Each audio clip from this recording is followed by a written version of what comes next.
I had just moved to Calgary to start my grade 10 year. I was ecstatic to meet new friends and play basketball on my school team.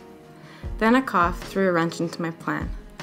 Little did I know that my cough was actually my cancer-filled lymph nodes almost collapsing my trachea.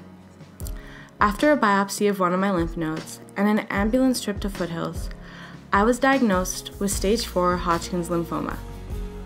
The first thing I said was, okay, what do we do next? Chemotherapy, nausea, and hospital visits were my new normal. Having a PICC line in my arm weighed on my hopes of being allowed to play basketball.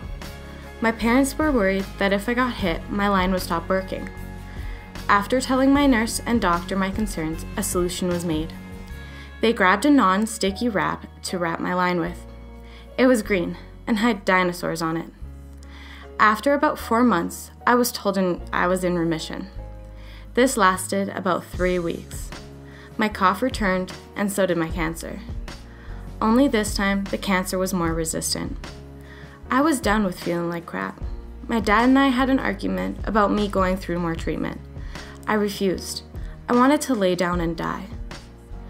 Thankfully, my dad won the argument. The next day, a package arrived in the mail. All my friends from my hometown had sent me a letter to say they loved and supported me.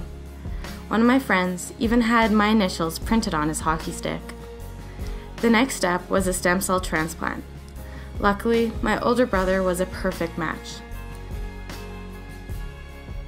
After high-dose chemo, full-body radiation, too many drugs to count, 6 months of isolation, targeted radiation, and a month's stay at the hospital, I was back to normal.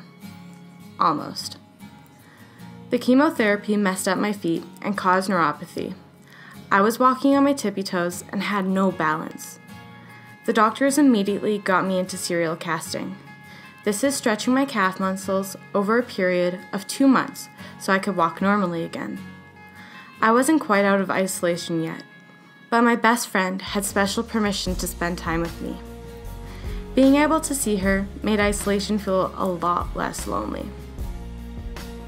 Radiation was finally behind me. I could now go to Palm Springs, play cards on a ski trip, go on my wish trip to Dominican Republic, play basketball again, and say I am 1 year post-transplant. Though the road was long and tough, I had the support of my family and friends to get me through.